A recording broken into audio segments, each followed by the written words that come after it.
Bom, meu nome é Judite Vilas Boas Santiago.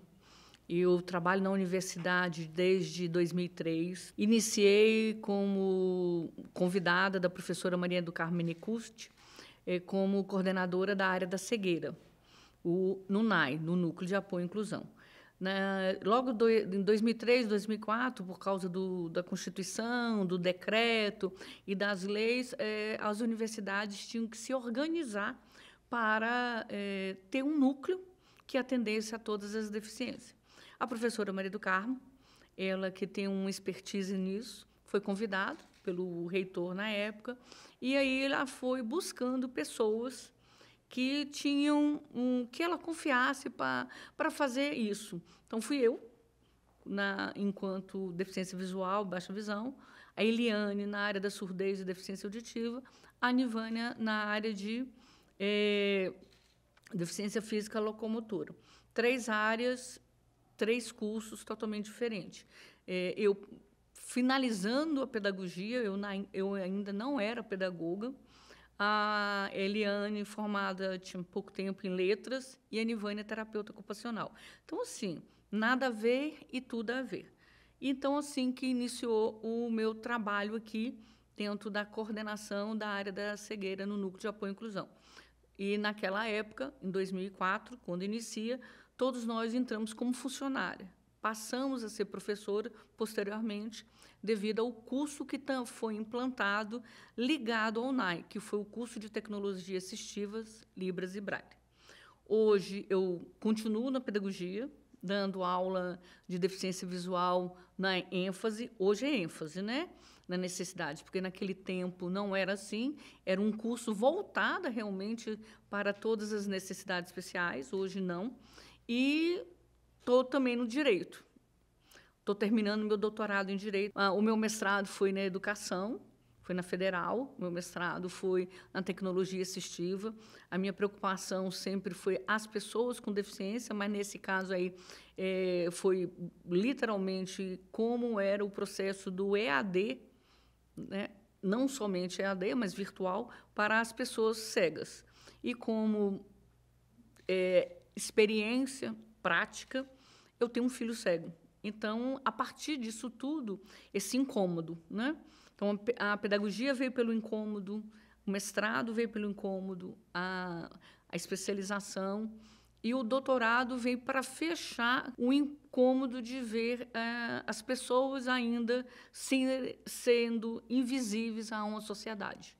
E invisíveis, esse invisível entre parênteses, essa invisibilidade que, infelizmente, ainda ocorre, mesmo com todos os direitos e deveres, desde a Constituição e as leis que nós temos hoje. Eu comecei a interessar primeiro pelo magistério, porque eu tive filho 18 com 19 anos, ele saiu do CTI, foram 3 meses, e até ele sair do CTI, eu saber que ele ia viver, foi um período. E depois o período de saiu do CTI, o que eu ia fazer? Né? Primeiro que a gente não espera ser mãe de uma pessoa com deficiência. Então, era uma situação na qual a gente tem que aprender. E, nesse aprendizado, o magistério era um deles, né? O segundo aprendizado é correr atrás de cursos que me dessem um pouco de base de como lidar com esse sujeito chamado meu filho, com todos os seus problemas. Ele nasceu prematuro de 6 meses, 30 centímetros, 800 gramas, então ele não movimentava, a cabeça dele não ficava em pé, então era toda uma história. Graças a Deus, porque as coisas acontecem de uma maneira bem esquisita para alguns e bem importante para outros. Eu tive minha tia, que minha referência como mulher, como pessoa, como sujeito, quando ela precisou enfrentar o trabalho, porque meu tio perdeu o emprego, ela era professora. E, em 1960, ela escolhe trabalhar no Instituto de Cegos da Bahia. E, assim, ela tinha outras escolas, mas ela realmente procura trabalhar no Instituto de Cegos da Bahia. Eu nasci em 61, meu filho nasceu em 81. Então, são muitos anos para que ela tivesse know-how e expertise para me ensinar. Então, quando o Fred dá com a cegueira dele e é realmente detectado, e o médico diz, o professor Hilton Rocha, é cego, ela já estava me amparando, né, junto com toda a minha família, minha mãe, mas o amparo dela é diferente, porque ela não era um amparo somente de família, mas um amparo de uma pessoa que realmente sabia o que estava falando. Então, talvez seja por eu ter tido ela, eu sou um pouco dura com o meu filho, porque eu sou muito exigente. Ela sempre me ensinou que, antes de tudo, a gente tem que ensinar a ele a autonomia, e é o que eu procuro. Então, foi assim que foi. Então, porque eu tinha feito, na época, o científico, né? Sou um pouco mais nova do que você, mas você imagina, né? Científico. Aí veio o magistério, aí veio os cursos, fiz o curso da Fundação Dorina Novil, Fundação Helena Antipoff. Então, eu fui fazendo os cursos para ir me aprimorando, entendendo como ensinar, como andar, o que podia comer, o que não podia. Eu lembro que, nesses meus ensinamentos, que nunca teve teóricos, né, apesar da gente estudar muito, eu tinha uma dificuldade muito grande de como ensinar ele a fazer xixi em pé, porque eu sento e eu não sabia como fazer. E isso não se ensina, né?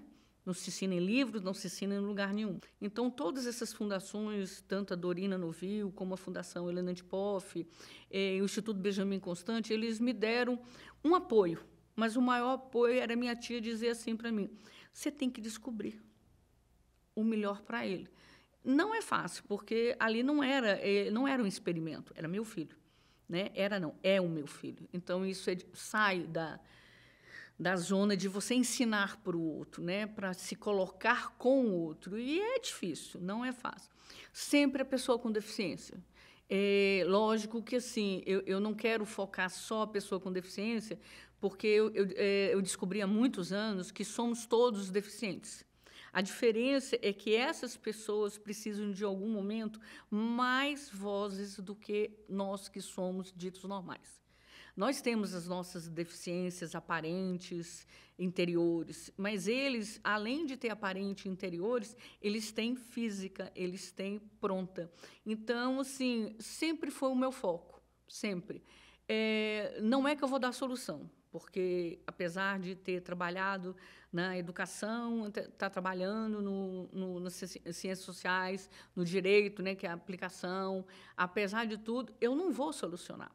Mas, se eu tiver que abrir as portas para mais alguém entender que a pessoa com deficiência, é tão ou tão quanto nós, igual, a gente muda de figura. Por que tem que falar só de lúdico? Por que tem que falar só de música?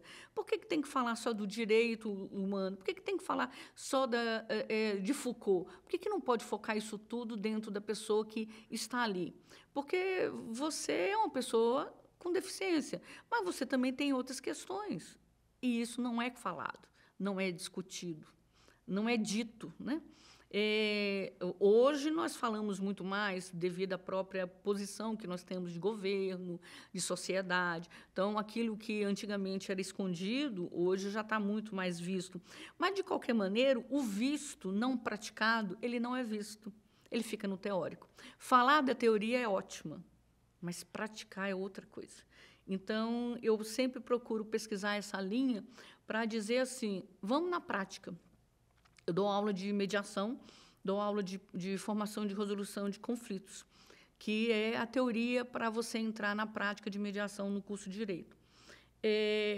Eu aprendi nesse curso e no que eu faço depois de mais uma especialização e as coisas do que eu tenho trabalhado dentro da prática real, que a gente faz mediação o tempo todo. E eu sou uma mediadora nata, porque, antes de qualquer coisa, eu percebo que o outro ele existe. Eu me coloco no lugar do outro, eu não me coloco como eu. Quando você percebe que o nós ele faz diferença, o eu fica inexistente. Essa é a minha linha. As barreiras. Barreiras de acessibilidade, barreiras arquitetônicas, barreiras comunicacionais, mas uma barreira que me marcou e me marca até hoje. E eu acredito que não vai mudar, porque, para isso, a gente tem que nascer de novo e viver de novo. É a barreira atitudinal. Essa barreira é a barreira das atitudes. Nós somos atitudes, nós somos ações. E essa barreira atitudinal, ela está implícita em todos os momentos. Em sala de aula, no andar, no ônibus, no metrô, no avião e tudo. Como olha. Então, é tudo. Então, não adianta você colocar uma barra dentro do banheiro. Não adianta você colocar uma maçaneta que vai ajudar aquela pessoa que tem problema de coordenação motora fina. Não adianta você colocar a rampa, mesmo a rampa errada, que não tem a inclinação correta, mas você tentou. Mas a barreira de atitude você não consegue, porque ela vem de dentro. Não adianta você falar disso para o outro, falar assim, gente, tem barreira atitudinal, vocês têm que trabalhar. Se a primeira coisa que a gente trabalha é assim, vamos fazer em grupo, aí você olha assim, mas eu não quero aquela. Ah, aquele ali, gostei da cara, não. Aquela, cabelo ruim, não. Você já viu a quantidade de tatuagem? Aquela ali é preta. Não, olha o tamanho do pé. É cego. Eu tenho uma pessoa surda no meu grupo? Nunca. Em sala de aula. Mas quem ensinou isso? A família. Essas barreiras atitudinais. Família que ensina que fazer isso não tem problema. Essa é uma maior barreira atitudinal. Quando eu entrei na universidade, o Fred já estava grande. Então, ele nasceu em 81, 2003, então já estava maior. Mas, assim, eu tinha de conciliar o quê? Aonde ele estava estudando, eu, por vida, fiz os materiais dele. Então, todos os materiais didáticos dele, era eu, minha tia e alguns professores profissionais de Salvador. Então, assim, isso é conciliar meus horários. Eu estudava, trabalhava, aquela coisa toda, mas, ao mesmo tempo, eu tinha que fazer o material didático dele. Aquele livro de língua portuguesa que você tinha, que comprava na loja, ou então você recebia na escola, eu tinha que pegar aquele livro e fazer em braille, para ele acompanhar. Então, essa era a maior conciliação e a minha raiva, porque eu queria comprar um livro na livraria. Eu não queria fazer. Então, eu, por anos e anos, primeiro ano, segundo ano, terceiro ano, aquelas ensino médio, educação infantil, educação básica, tudo, até o ensino médio, eu não sabia o que era férias, porque eu tinha de fazer os livros, eu tinha que fazer os materiais. Então, quando ele ia para a sala, ele tinha um livro de matemática, igual todo mundo, o de física, o de química, de língua portuguesa e tudo. Então, assim, eu aprendi braille. Eu sei usar a máquina braille, eu sei usar a impressora, eu sei fazer a reglete, usar a reglete, porque eu precisava que ele aprendesse. E o espelho é isso, né? E não era fácil. São tantas. São tantas. Mas é aquilo que eu já falei para vocês. Minha tia, né? Minha mãe, a minha família, composta pelas mulheres, mas pelos homens, que muitos deles são mulheres, porque são acalento. A Helen Keller, quando eu descobri que uma cega surda ela podia ser muita coisa, e ela foi, né? A primeira ativista feminina cega, uma filósofa, uma pedagoga, uma educadora, N medalhas. E ela fez a diferença. Então, tanto ela como Annie Sullivan. Então, assim, isso eu estou trazendo lá daquele tempo, né? Então, assim, isso é muito bom, porque a gente descobre que, apesar de ser o hoje, o ontem está comigo. A professora Maria do Carmo Menecuzzi, quando eu pedi a ela a primeira vez ajuda, o Frederico tinha 2 anos de idade, porque naquela época eu não tinha condições financeiras. E ela me ajudou muito, na época do LOAS. E conhecer a professora foi mudar minha vida, né? E não só conhecer a história dela, mas também conhecer ela. Tanto, sim, que isso foi em 1983. Em 2003, 2004, ela me convida. Isso é o reconhecimento daquilo que a gente sempre lutou. Hoje, né, a professora Luciana Costa, que é do Direito, que é a coordenadora, que, assim, acredita em mim em tudo, me dá um valor muito grande, me fez ser mais um pouco do que eu sou. Porque quem me fez mulher é meu filho. Porque se eu faço alguma coisa nesse sentido, é porque ele me ensinou a amar. Só isso. A gente sempre sofre, né? Não só porque é mulher, mas porque tenta revolucionar uma coisa que você tem em casa.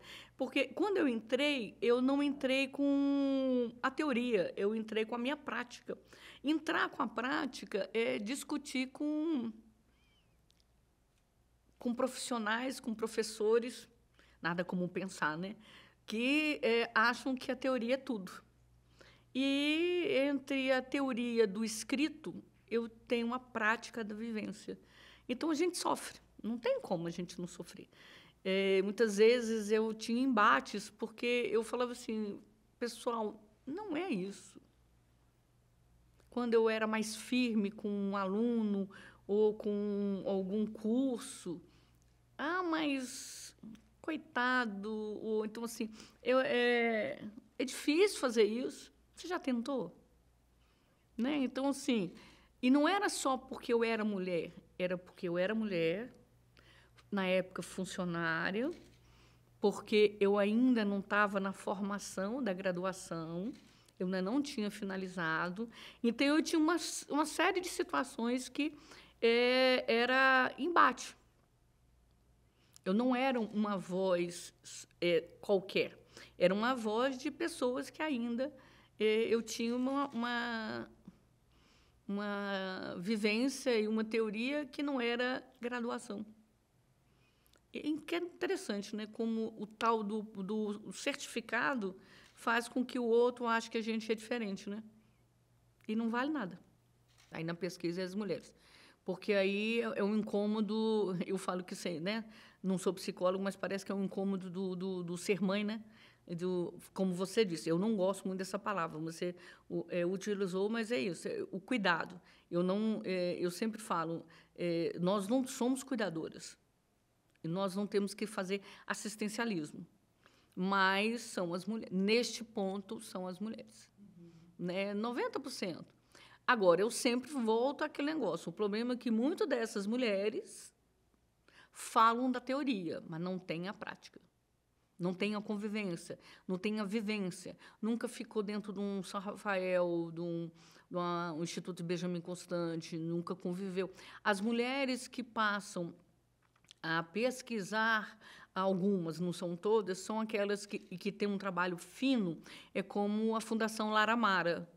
A Lara é a filha da Mara, ou é o vice-versa, ou é a Mara, agora eu não lembro. Ela é cega, e aí a mãe montou a Associação Lara Mara. Então, ela teve um campo para poder fazer a diferença. Nós temos uma professora da casa que ela tem 2 filhos com síndrome de Down. Então, ela fez a diferença.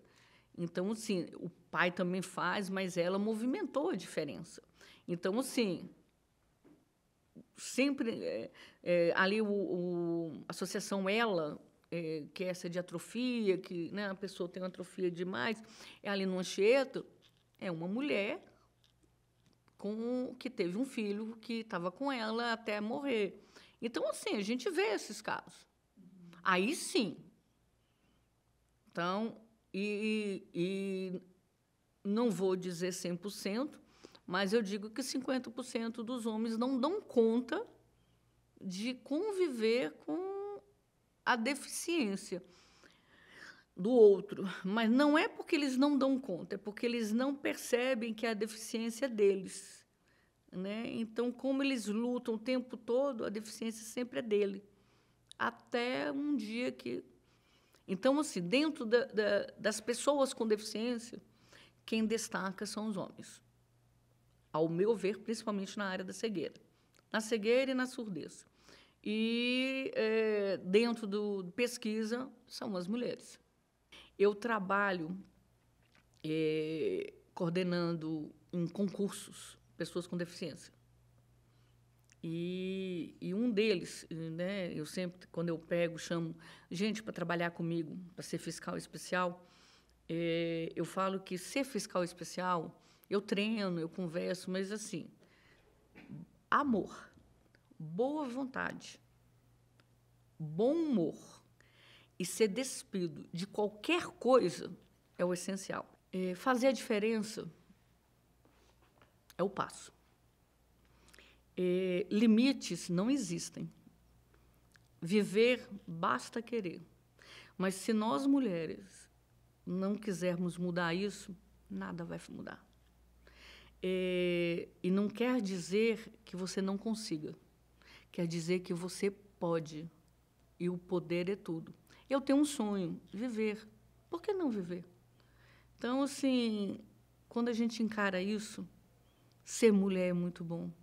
Mas, antes de ser mulher, é se gostar de si mesma. E eu me amo, com todas as minhas dificuldades e limites. Então, que as mulheres aprendam que as dificuldades existem, os limites existem, mas, se elas não gostarem delas mesmas, nada vai resolver. Porque o único espelho que a gente tem é a gente mesmo. Isso aí. Obrigada.